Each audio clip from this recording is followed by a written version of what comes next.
What's up, YouTube? Deaddraw here, bringing the video today. Today we're going to be going over my deck profile. This is the deck that I'm going to be running at the NAWCQ. Now, this is a work in progress. It's probably not the exact final build I'm going to. We've been testing a lot, and we're going to continue to test a lot. If you guys want to check it out, we are going to be streaming pretty much every night, or like whenever we can, whenever we're testing. We're going to be streaming on the YouTube channel. Live tabletop, not dueling book or anything like that. So come check it out. Come chat, come hang. Watch some duels, watch us test, and learn how to play Yu-Gi-Oh. Yeah, that's kind of what's going on there.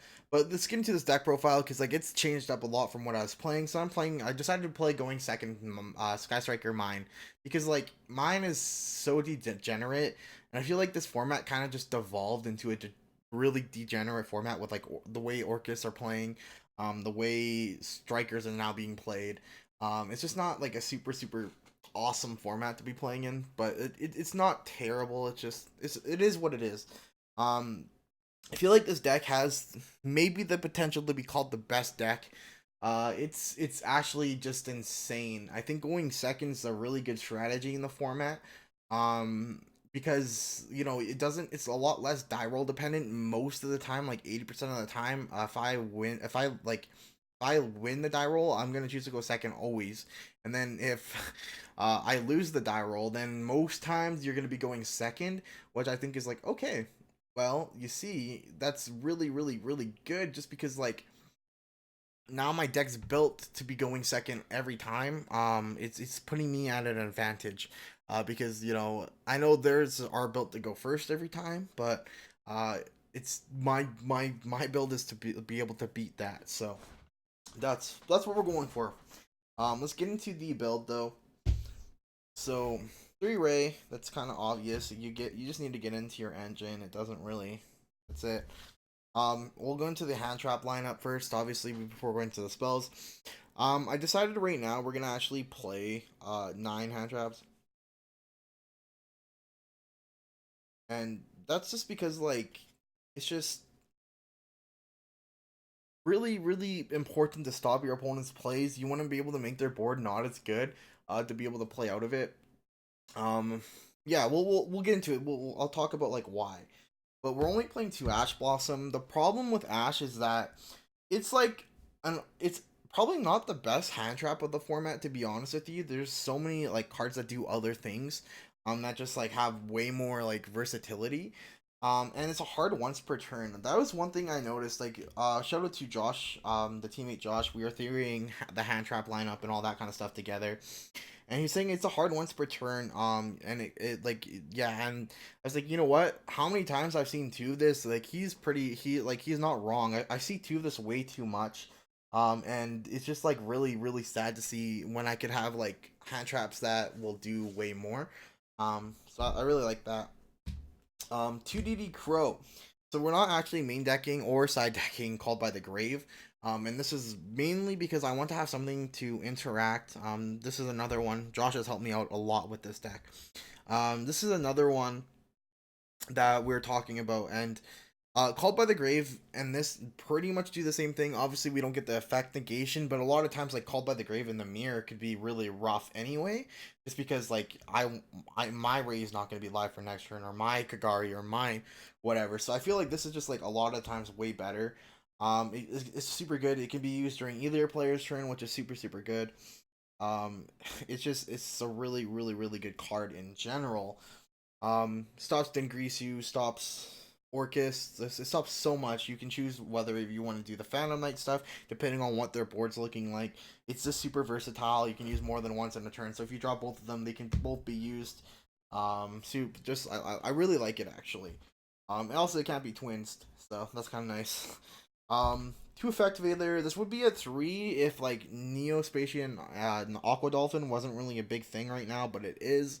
Having it be like having this be baited, like it just really sucks. I feel like I don't know.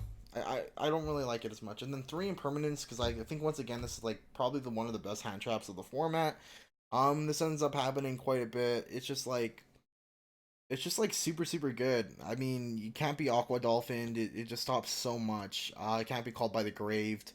Like it just dodges all those other cards, and it really hurts whenever that you see it. It really hurts those decks. So that's like the hand trap lineup. I love the fact that impermanence also can be set. We're going second, so a lot of times we can make sure it's set in a spell and trap zone, so that it's going to be able to negate that spell and trap card or trap card.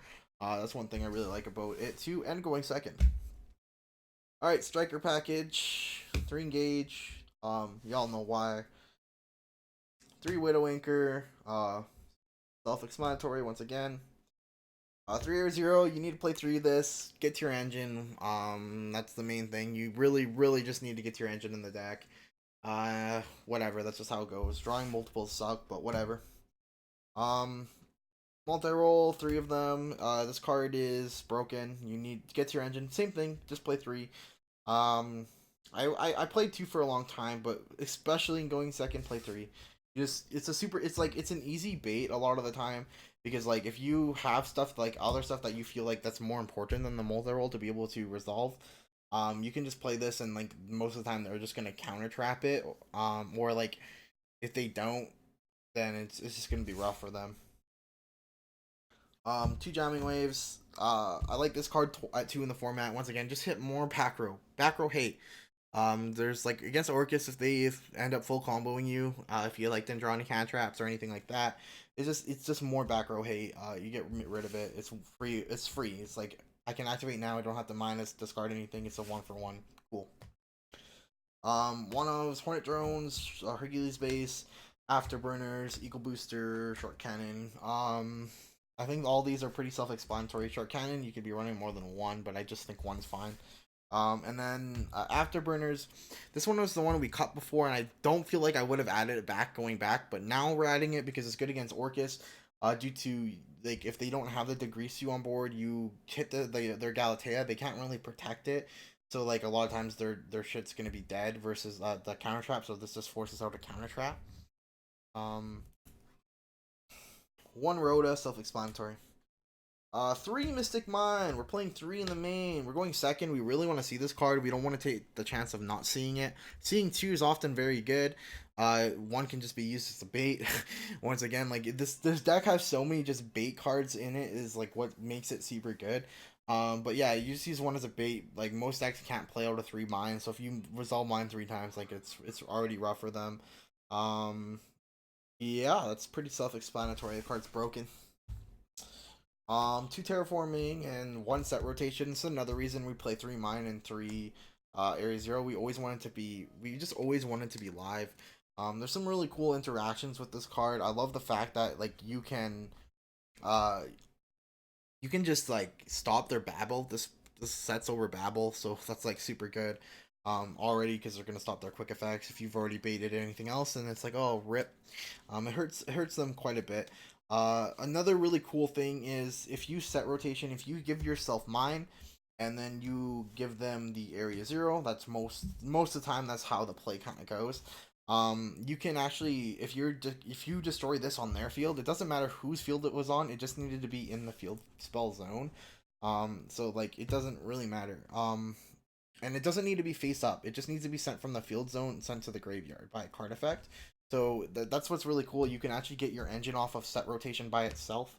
If you have like twins or like MST, whatever you're playing, um, and hit this, it just ends up being super good because all of a sudden you're now have your engine going with a mine where they can't hand trap you.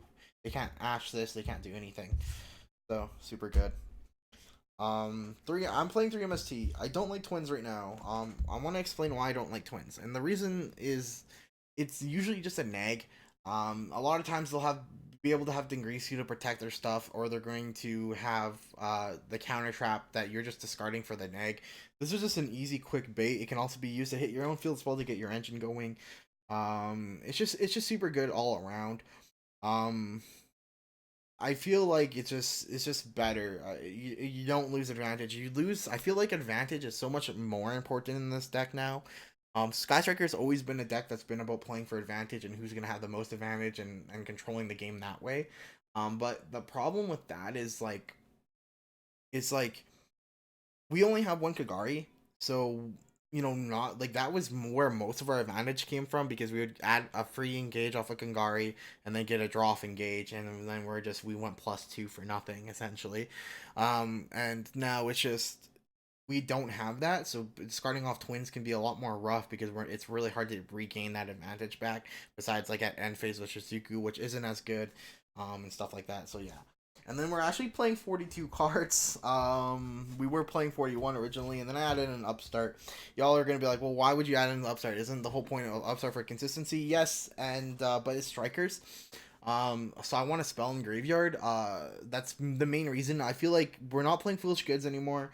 We're not playing the stuff. Three spells in graveyards don't happen as much. I want to have this in. And I didn't want to up it more than like what it already was. I really wanted to kind of stick around that 41 mark. This gives me that 41 mark, and then also I can side this out very easily. It's an extra side out card because I feel like siding out cards in this deck is actually just fairly hard.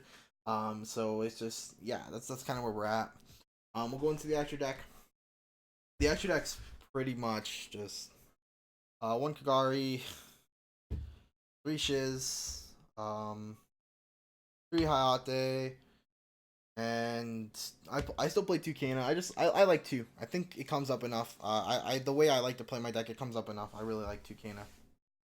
Then we play one Hita, Phoenix, Unicorn, a Boral Sword, Avermax, and we play the Whale, Amphibious Wormship Abomo, Ambolo Whale.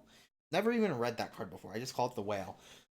Um, this is just super good. This outs everything that Ningrisu would be able to out, and it just causes problems for like a lot of decks against like Salmon Great. If they have Heat Leo, this is super easy to make. And you equip Hercules base, and it's like, well, yeah, that's a rip. You're just drawing two and doing 6k damage, so it's super good.